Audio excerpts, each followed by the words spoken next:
Nessa imagem aqui vamos explicar. O ângulo do chanfre é o ângulo entre as duas peças. Binzel é o ângulo entre uma peça só, o ângulo que foi cortado entre uma peça só, que é esse relevo aqui. A abertura da raiz é a distância entre as duas peças e o início da solda, ou seja, é aqui que irá iniciar, por conta de ser a raiz. Certificado de qualificação do soldador. Documento escrito certificando que o soldador executa soldas de acordo com o padrão pré-estabelecido. A nomenclatura mais popular é RQS. Ele é um registro de qualificação do soldador. Diz que o soldador está apto a exercer o procedimento de soldagem determinado da empresa. Brasagem, processo de união de materiais em que apenas o metal de adição sofre fusão, ou seja, o metal de base não participa da zona fundida.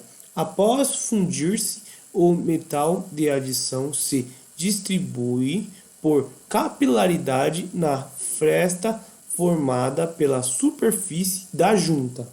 Brasagem nada mais é que o que? Você pegar um material de adição, submeter a determinada temperatura de acordo com a norma, onde ele vai entrar num ponto que vai se derreter e se unir por capilaridade aos materiais de base. Assim ele faz ele fica grudado lá, como se fosse uma cola. Na brasagem não ocorre pelo material de base a ZAC, ou ZTA no caso, que é zona alterada pelo calor, entendeu? Ângulo de deslocamento ou de inclinação do eletrodo. Ângulo formado entre uma reta de referência perpendicular ao eixo da solda no plano comum, ao eixo da solda e ao eixo do eletrodo. Ângulo de trabalho. Ângulo formado entre o eixo do eletrodo e a reta de referência normal, perpendicular à superfície do metal de base. Bom, aqui vemos a peça a ser soldada, o eixo de solda, o eixo plano, horizontal, o início da solda e o fim da solda.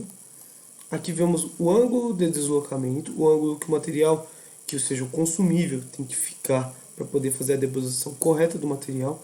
E aqui o ângulo de trabalho, o ângulo que você consegue trabalhar para poder fazer uma solda de maneira coerente, de maneira correta.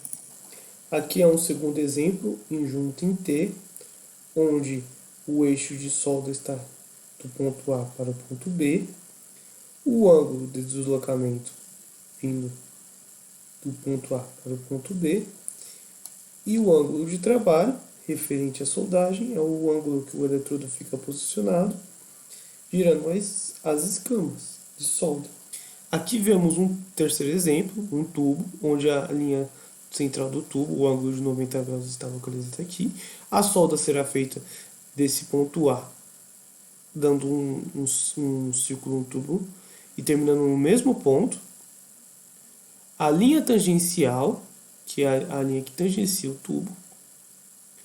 O ângulo de deslocamento, o ângulo que você vai fazer o deslocamento para poder fazer as escamas. E o ângulo de trabalho, que será a linha onde a gente irá fazer a deposição do material, né? Bem semelhante aos outros três exemplos, com o único atenuante que você já concluiu no mesmo ponto que você iniciou. Deposição de um ou mais passes consecutivos situados aproximadamente num mesmo plano. Aqui vemos o que? Os cordões de solda e os passes de solda. Ou seja, você pega uma espessura grande, uma peça com uma espessura grande, você precisa primeiro da raiz, aí depois você vai dando passes de solda para poder fazer o preenchimento de acordo com a espessura da peça.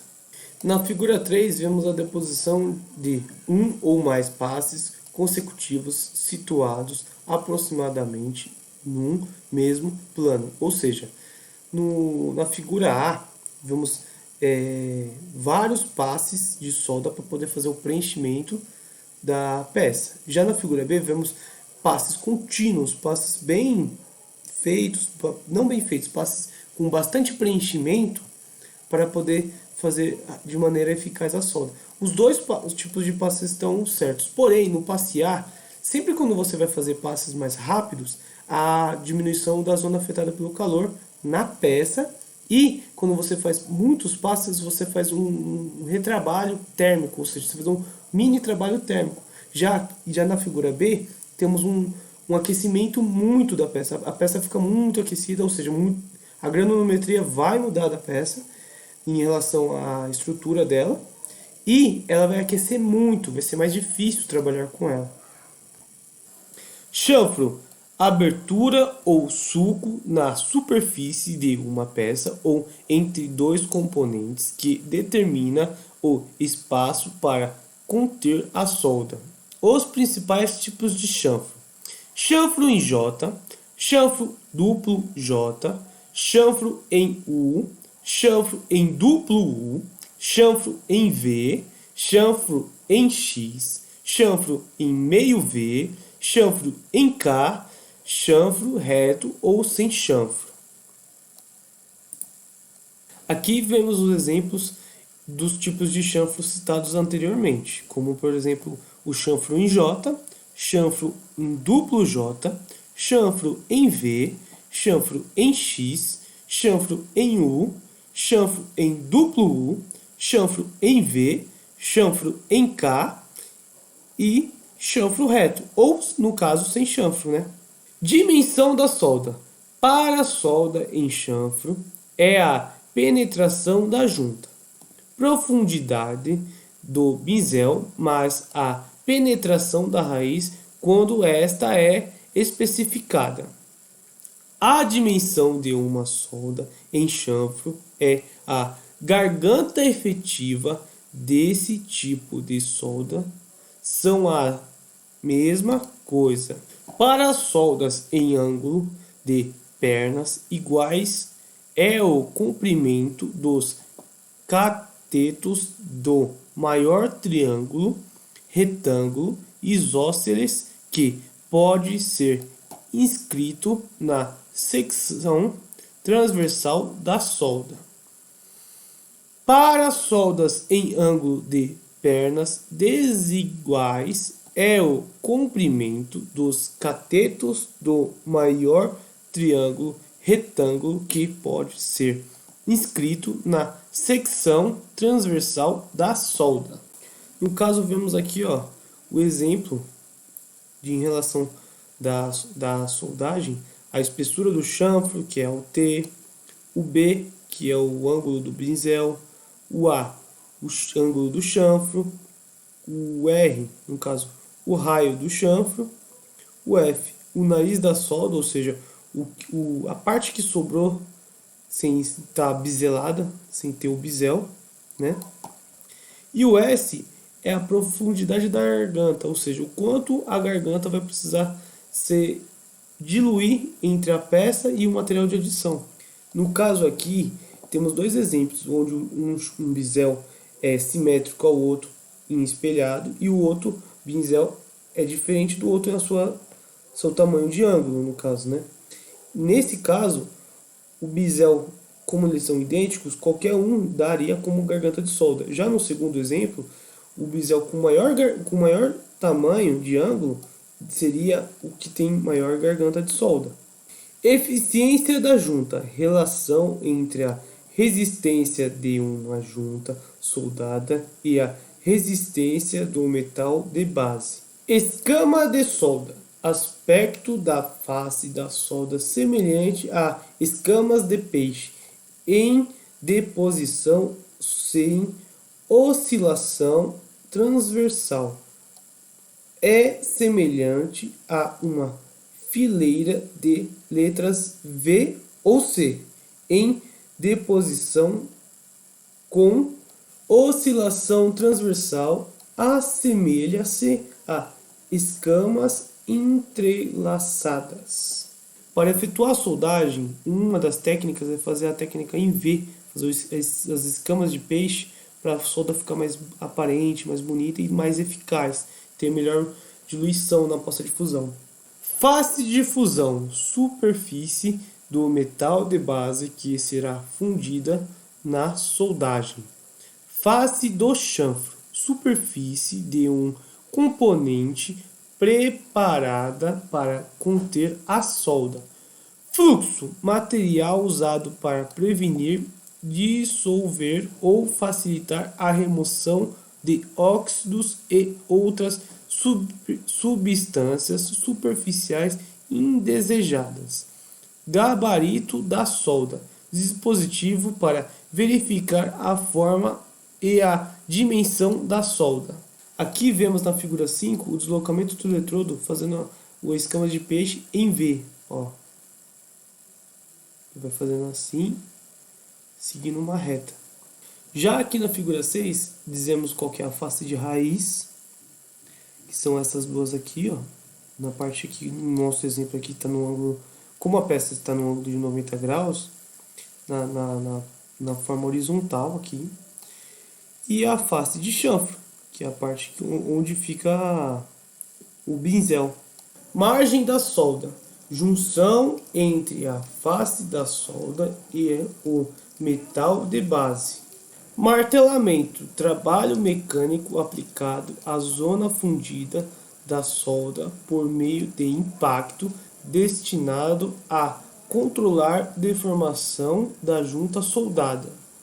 Martelamento seria o que? Dando algum tipo de impacto na peça com ela ainda quente, tanto no processo de soldagem, tanto no processo de metalurgia. Modo de transferência, maneira pela qual o material metálico fundido é transferido da ponta do eletrodo para a poça de fusão, podendo ser por curto-circuito, globular e spray. Aqui vemos os três modos de transferência, por exemplo, a transferência por curto-circuito, onde temos os volts e os amperes. Os volts e os amperes estão estabilizados em primeiro momento, aqui é determinado o consumível e aqui a peça a ser soldada, né? No segundo passo, quando a peça entra em contato com o consumível, os volts diminuem e os amperes vão subindo graduativamente. No terceiro estágio, por conta do curto-circuito, né, dado no segundo estágio, o consumível entra em estado líquido e se desprende do consumível e soma a peça na poça de fusão. E isso vai se repetindo várias e várias vezes. No caso da transferência em spray, o consumível ele vai se desprendendo na parte de cima, com a diferença no stick out, e vai se transferindo em spray em partículas, em gotículas menores. Já no transferência globular, o consumível, mesmo no stick out, ele vai se desprendendo em partículas maiores. Similar ao spray, porém, o que muda é o tamanho da sua partícula, do tamanho do consumível que vai se desprendendo para entrar na poça de fusão. Operador de soldagem. Indivíduo capacitado a operar máquina ou equipamento de soldagem automática. Um operador de soldagem nada mais é que o quê? Um operador que opera robôs de soldagem. Nas imagens a seguir apresentamos o quê? A profundidade de fusão, ou seja, quando o material de base e o material de adição entram em contato no processo de soldagem, ele há uma área onde eles estão sendo diluídos, ou seja, aqui é somente o material de base e essa parte aqui é somente o material de adição. Essa parte onde há a diluição, a fusão entre os dois.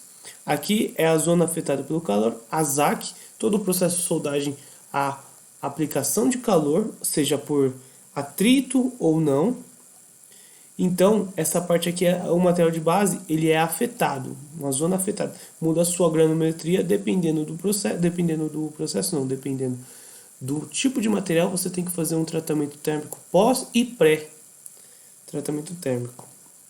Aqui é a área do material de base, o material de adição, a face da fusão, onde chega a parte da diluição e somente o material de base. Na imagem 8, ou seja, na figura 8, aqui vemos a raiz de solda, onde se inicia o processo de soldagem, a face da solda, as margens da solda, onde são as bordas da solda, onde se localiza as imperfeições chamadas mordeduras, também ficam localizadas aqui. o reforço de solda onde tem que ser bloqueado caso você tenha a necessidade para a solda não se diluir e se espalhar para fora do material que está sendo soldado. Garganta de solda, dimensão em uma solda em ângulo determinada de 3 modos. Teórica, atuará do maior triângulo retângulo inscrito na secção transversal da solda. Real, distância entre a raiz da solda e a face da solda. Efetiva, distância entre a raiz da solda e a face, excluindo qualquer reforço. Garganta efetiva, distância mínima da raiz da solda à sua face menos qualquer reforço. Aqui vemos o exemplo de garganta efetiva, dando que a penetração da junta, dimensão da solda, que aqui no caso é o quanto a solda se penetrou no ângulo perpendicular. A penetração da junta, garganta efetiva para a solda em chanfro. E a penetração da raiz para a solda em ângulo. Aqui vemos os 3 tipos de garganta de maneira exemplificada. A garganta teórica nada mais é que o triângulo retângulo utilizado na parte da soldagem, que ele fica de uma maneira perfeita. Aqui é toda a poça de fusão, porém o triângulo retângulo é a garganta teórica, a garganta que foi adicionada e ficou perfeito aqui na poça de fusão. A garganta real nada mais é que o quê? Toda a parte do triângulo aqui da parte da soldagem, né? A parte triangular da parte da soldagem. E a garganta efetiva é a parte da soldagem que será que desde a parte da sua diluição aqui, ó, na parte da peça, até a parte que não será removida, né? A parte que ficará de maneira plana aqui. Aqui vemos o segundo exemplo, dizendo a garganta teórica, ou seja, o triângulo que ficará na peça. A garganta real, que seja a parte que foi totalmente soldada e a parte que tem a sua diluição.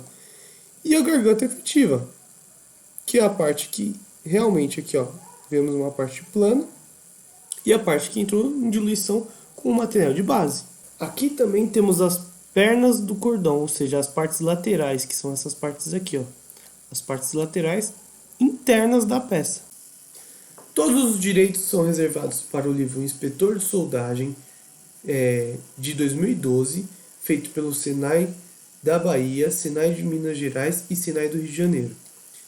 Inspetor de Soldagem, publicação em consonância com o Acordo Ortográfico da Língua Portuguesa de 2008.